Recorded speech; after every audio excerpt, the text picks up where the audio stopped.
ഇന്ന് പിണറായി വിജയന്റെ വീടിന്റെ മുമ്പിൽ ഇറിഡി റെയ്ഡ് നടന്നല്ലോ.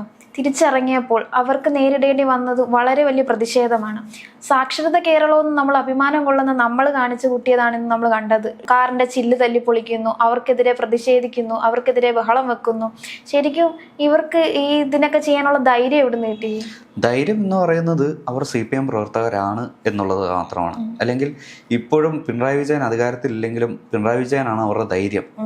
ഇപ്പോൾ കുറച്ച് നാൾ വരെ പിണറായി വിജയന്റെ ആ ഒരു പെരുമാറ്റത്തിലും അല്ലെങ്കിൽ അദ്ദേഹത്തിന്റെ ഒരു സ്വേച്ഛാധിപത്യത്തിനെതിരെ തിരിഞ്ഞ അണികൾ തന്നെ ആ ഒരു റെയ്ഡ് വന്നതോടെ പിന്നിൽ അണിനിരന്നു.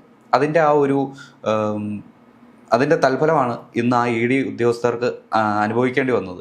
12 കേന്ദ്രങ്ങളിൽ ഇന്ന് റെയ്ഡിന് ശേഷം ഒന്നും കിട്ടാതെ, രേഖ ഒന്നും ഇല്ലാതെ മടങ്ങിയ ED ഉദ്യോഗസ്ഥർ, അത് വനിതാ ഉദ്യോഗസ്ഥരുൾപ്പെടെ, അതും കേന്ദ്ര സർക്കാർ ഉദ്യോഗസ്ഥരാണ്. സർക്കാർ ഉദ്യോഗസ്ഥരാകട്ടെ, സംസ്ഥാന സർക്കാരാകട്ടെ, സംസ്ഥാനമാകട്ടെ, സർക്കാർ ഉദ്യോഗസ്ഥരാണ്. അവരുടെ ജോലി തടയാനോ അല്ലെങ്കിൽ അവരെ മർദ്ദിക്കാനോ ഉള്ള റൈറ്റ് ഒരു സാധാരണ പൗരനില്ല. അങ്ങനെ തടഞ്ഞാൽ അത് ജാമ്യം പോലും ലഭിക്കാത്ത വകുപ്പാണ്. എന്നിട്ട് നമ്മുടെ എല്ലാ ചാനലിലും വിഷ്വൽ ലൈവായിട്ട് കാണിക്കുന്ന ഒരു വിഷ്വൽ ഉണ്ടായിരുന്നു. അതായത് ഇവർ സഞ്ചരിച്ച 3 കാറുകളിൽ ഈ പ്രവർത്തകർ ശക്തിയായി ഇഷ്ടിക വെച്ച് എറിഞ്ഞു പൊട്ടിക്കുന്നതും അല്ലെങ്കിൽ ഇടിച്ച് ചില്ല് പൊളിക്കുന്നതും, അതിൻ്റെ വണ്ടി ഓടിച്ച ആ വാഹനം ഓടിച്ച ഡ്രൈവറിന്റെ ചെവിക്ക് മുറിവേറ്റിട്ടുണ്ട്, കൈക്കും പരിക്കേറ്റിട്ടുണ്ട്. ഇതെല്ലാം ചെയ്തിട്ടും ഇത് ഞങ്ങൾ ചെയ്തതല്ല, ഇത് ഞങ്ങൾ ചെയ്തിട്ടുണ്ടെങ്കിൽ നിങ്ങൾ പിടികൂടിക്കുള്ളൂ, പക്ഷേ ഞങ്ങളുടെ പാർട്ടി ഓഫീസിൽ കയറി അവരെ പിടിക്കരുത് എന്ന് ഒരു പാർട്ടി ഓഫീസിന് മുന്നിൽ വലിയൊരു ആൾക്കൂട്ടമാണ് അവിടെ തടിച്ചു കൂടിയിരിക്കുന്നത്. കാരണം സംരക്ഷിക്കാൻ ആളുള്ളിടത്തോളം കാലം ഇവർക്ക് എന്തുമാവാം എന്നുള്ള ഒരു മൈൻഡ് സെറ്റ്, ആ ഒരു മൈൻഡ് സെറ്റ് ഇവരെ എങ്ങോട്ട് വേണം, എന്ത് വേണം ചെയ്യാൻ, ഈ കേരളത്തിൽ എന്ത് ചെയ്യാനുള്ള ഒരു ലൈസൻസ് ആക്കി എടുത്തിരിക്കുകയാണ്. ഈ ആൾക്കൂട്ടമർദ്ദനമെല്ലാം നമ്മൾ ഈ നോർത്തിലൊക്കെ അല്ലേ കണ്ടിട്ടുള്ളൂ. ഇപ്പൊ ഇലക്ഷന് മുമ്പായിട്ട് അവിടുത്തെ ഒരു BJP MLA മറ്റോ സംഘം ചേർന്ന് തൃണമൂൽ കോൺഗ്രസിന്റെ പ്രവർത്തകരെല്ലാം തല്ലുന്ന വീഡിയോ ഒക്കെ നമ്മൾ കണ്ടിട്ട് ഇതെല്ലാം നമ്മുടെ കേരളത്തിൽ നടക്കില്ല എന്നുള്ളൊരു വിശ്വാസത്തിൽ ഇരുന്നതിൻ്റെ കുറച്ച് ദിവസങ്ങൾക്ക് ശേഷമാണ് അത് നമ്മുടെ സംസ്ഥാനത്തിൻ്റെ തലസ്ഥാനത്ത് തന്നെ നടക്കുന്നത്. കാരണം എന്താ, ഈ പിണറായി വിജയൻ എന്ന മുൻ മുഖ്യമന്ത്രിയുടെ വീട്ടിൽ കേന്ദ്ര സർക്കാരിന്റെ അന്വേഷണ ഏജൻസിയായ എൻഫോഴ്സ്മെന്റ് ഡയറക്ടറേറ്റ് റെയ്ഡ് നടത്തി. അത് റെയ്ഡ് നടത്തിയത് അവർ പ്രോപ്പർ ചാനലിലൂടെയാണ്. ഇവര് ഈ ED വരുന്നത് മുൻകൂട്ടി തപാല അയച്ചിട്ടോ അല്ലെങ്കിൽ അറിയിച്ചിട്ടോ ഒന്നുമല്ല, സഡൻ ആയിട്ട് കയറി വരികയാണ്. കാരണം ഇവർക്ക് ലഭിക്കേണ്ട അല്ലെങ്കിൽ എന്തെങ്കിലും അഴിമതി ഉണ്ടെങ്കിൽ ആ ഒരു തെളിവ് നഷ്ടപ്പെടരുത്, അല്ലെങ്കിൽ ആ ഒരു കണ്ടുകെട്ടാൻ അല്ലെങ്കിൽ കണക്കിൽ കൂടുതലുള്ള തുക കണ്ടുകെട്ടാനുള്ള എല്ലാ സംവിധാനങ്ങളും ഒരുക്കി പറയാതെ വരലാണ് ചെയ്യുന്നത് മിക്ക സ്ഥലങ്ങളിലും. അതായത് നമ്മുടെ കേരളത്തിൽ മുമ്പും ED ഇൻവെസ്റ്റിഗേഷൻ നടന്നിട്ടുണ്ട്. ഇപ്പോൾ ബിനീഷ് കോടിയേരി ആവട്ടെ, അല്ലെങ്കിൽ KM Shaji, Thomas Isaac, AC Moideen, ഇതുപോലുള്ള പ്രധാനപ്പെട്ട എല്ലാ നേതാക്കളുടെയും വീടുകളിലും ഓഫീസുകളിലും ED റെയ്ഡ് നടന്നിട്ടുണ്ട്. അപ്പോഴൊന്നും ഉണ്ടാകാത്ത ഒരു കോലാഹലമാണ് ഇന്ന് തലസ്ഥാനത്ത് നമ്മൾ സാക്ഷ്യം വഹിക്കുന്നത്. നിങ്ങൾ കണ്ടതാണ്, അതായത് എല്ലാവരും കണ്ടതാണ്. ആ ഒരു പോലീസിന്റെ കാവലുണ്ടായിട്ടും ആ പോലീസിനെ തള്ളി മാറ്റിയാണ് ഈ കേന്ദ്ര സർക്കാർ ഉദ്യോഗസ്ഥരെ ഇവർ മർദ്ദിക്കുന്നത്. അതുമാത്രമല്ല, ആ കാറ് ഒന്ന് ഡോറ് തുറന്ന് അവരെ പുറത്തിറങ്ങിയിരുന്നെങ്കിൽ അവസ്ഥ ആലോചിച്ച് നോക്കി. അതിനുള്ളിൽ ഒരു വനിതാ ഉദ്യോഗസ്ഥ ഉണ്ടായിരുന്നു. അവർക്ക് എന്തെങ്കിലും പറ്റിപ്പോയാൽ എന്തായിരുന്നു അതിന്? അപ്പോൾ ഈ കേന്ദ്ര സർക്കാരിന്റെ നിയമങ്ങൾ പ്രകാരം ഇവർക്കെതിരെ ഉടനടി നടപടി എടുക്കണമെന്നുള്ള ഒരു ഉത്തരവുള്ളതുകൊണ്ട് തിരുവനന്തപുരത്തെ DCP പാർട്ടി ഓഫീസിൽ മുന്നിൽ ചെല്ലുകയാണ്. കാരണം അതായത് ഈ ഒരു കലാപം ഉണ്ടാക്കിയവർ ഇതിനകത്തുണ്ട് എന്നുള്ള വ്യക്തമായ ഉറപ്പുള്ളത് കൊണ്ടാണ് ഈ പാർട്ടി ഓഫീസിന് മുന്നിലേക്ക് ചെല്ലുന്നത്. നിങ്ങൾ പ്രതികളെ പിടിച്ചോ, കുഴപ്പമില്ല, ഞങ്ങൾ കൂടെയുണ്ട്, പക്ഷെ പാർട്ടി ഓഫീസിൽ കയറി പിടിക്കരുത്. ആ ഒരു ധൈര്യം അതായത് കേരളത്തിലെ CPM പ്രവർത്തകർക്ക് മാത്രമേ ഉണ്ടാവുള്ളൂ. ഇപ്പോൾ KM ഷാജിയുടെ വീട്ടിൽ ED റെയ്ഡ് നടന്നപ്പോൾ അദ്ദേഹത്തിന്റെ അക്കൗണ്ടുകൾ കാര്യങ്ങളെല്ലാം മരവിപ്പിച്ചിരുന്നു. കേസിൽ കോടതിയിൽ കേസ് പോയി അത് തിരിച്ചെടുക്കുകയാണ് ചെയ്തത്. ഇതുപോലുള്ള കോലാഹലങ്ങളോ കാര്യങ്ങളോ ഒന്നും ഉണ്ടായിരുന്നില്ല. ആ സമയത്ത് KM ഷാജിയെ പോലുള്ള ആ ഒരു നേതാവിനെ കളിയാക്കിയവരെല്ലാവരും ഇന്ന് അന്വേഷണത്തിരിക്കുന്ന ആ ഉദ്യോഗസ്ഥരെ മർദ്ദിക്കാൻ അല്ലെങ്കിൽ കൈകാര്യം ചെയ്യാൻ വേണ്ടി വെമ്പൽ കൊള്ളുകയായിരുന്നു. എല്ലാ ചാനലുകളിലേക്കും പ്രൈം ടൈം അല്ലെങ്കിൽ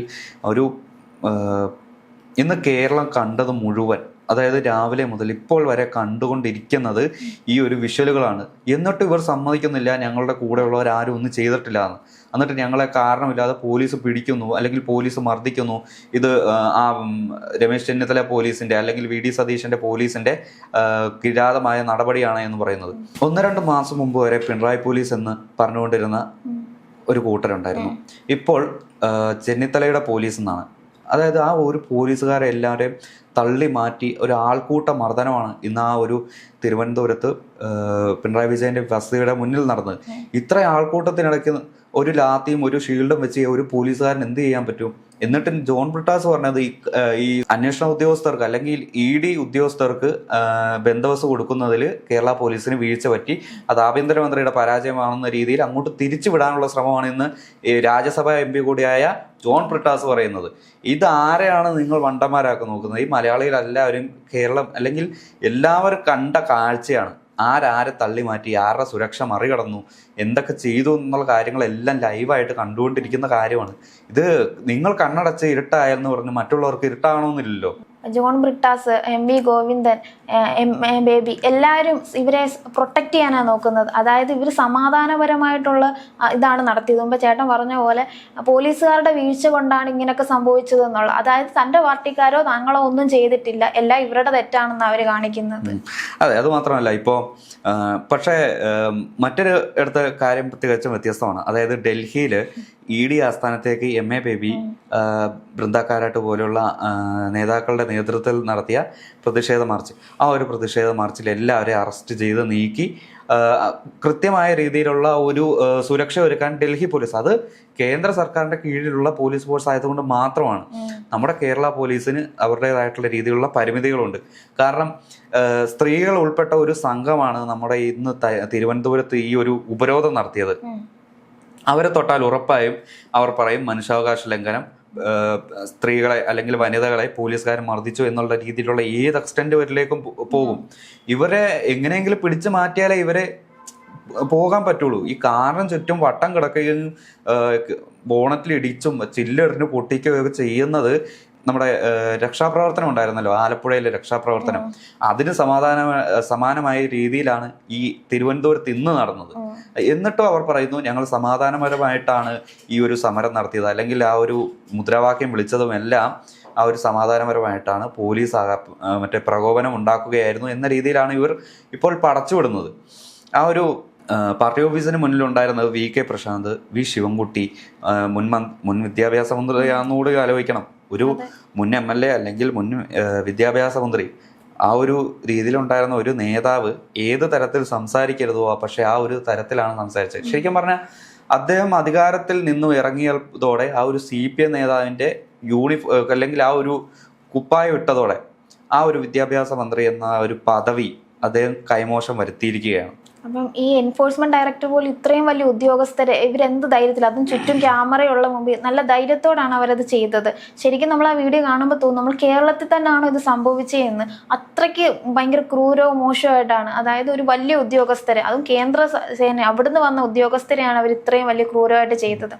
അപ്പോൾ ഇതിന് നല്ലൊരു തിരിച്ചടി തന്നെ ആയിരിക്കും അവർക്ക് നേരിടാൻ പോകണമെന്നല്ലേ? തീർച്ചയായും. ഒരു കേസ് നടക്കുന്ന ഒരു പക്ഷേ അങ്ങ് ഡൽഹിയിലായിരിക്കും. അവിടെ പക്ഷേ ഇതുപോലെ കൊടി പിടിക്കാനോ അല്ലെങ്കിൽ ജാഥ വിളിക്കാനോ അവർ സമ്മതിക്കണമെന്നില്ല. അത് ഇവിടെ കിട്ടാത്ത പണി മിക്കവാറും അവിടെ ഡൽഹിയിൽ തന്നെ കിട്ടാനാണ് സാധ്യത. ഈ കാർ ഇടിച്ച് പൊളിച്ചവനെ, അതായത് ആക്രോശിച്ചവനെ എല്ലാവർക്കും പണി ഉറപ്പായിട്ടും പുറകെ വരുന്നുണ്ട്. അതുമാത്രമല്ല, ഒരു സർക്കാർ ഉദ്യോഗസ്ഥന്റെ ഡ്യൂട്ടി തടസ്സപ്പെടുത്തുന്നതും അല്ലെങ്കിൽ അത് മർദ്ദിക്കുന്നതും എല്ലാം ഒരു ക്രിമിനൽ ഒഫൻസാണ്. ജാമ്യം പോലും കിട്ടില്ല. എന്നിട്ടും അവർ ഈ ഒരു തോന്നിവാസം കാണിച്ചെങ്കിൽ അവർ CPM എന്ന ആ ഒരു പാർട്ടിയെ നശിപ്പിക്കാൻ തന്നെ വേണ്ടിയാണ് ചെയ്തത്. ആ ഒരു CPMന്റെ ഈ പാർട്ടിയുടെ പതനമാണ് ഇതുപോലുള്ള ഓരോ സംഘർഷത്തിലും അല്ലെങ്കിൽ ഇതുപോലെ ഓരോ പ്രതിഷേധങ്ങളിലും ഉയർന്നു വരുന്ന ഒരു കാര്യം.